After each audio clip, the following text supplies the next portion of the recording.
নামাজ ছেড়ে দিয়েছো, তওবা করো, মাফ করে দেবো। জেনা করেছো, তওবা করো, মাফ করে দেবো।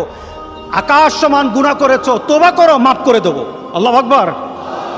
শুধু তাই নয়, আল্লাহ বলেন, বান্দা যখনই তওবা করবি তোরে আমি পছন্দ করি। এত গুনাহ করার পর তুই যখন আমার সাথে তওবা করবি, আমি তোরে পছন্দ করি। শুধু তাই নয়, আল্লাহ সুবহানাহু ওয়া তাআলা বলেন, যারা মুতাতাহহিরিন, যারা পবিত্রতা অর্জন করে, আল্লাহ তাদেরকে পছন্দ করেন। আমরা পবিত্রতা অর্জন করি কি দিয়ে? উযু দিয়ে। বলেন কি দিয়ে? উযু দিয়ে। আমরা পবিত্রতা অর্জন করি তওবার মাধ্যমে। প্রথম এটা হলো আত্মার পরিশুদ্ধতা।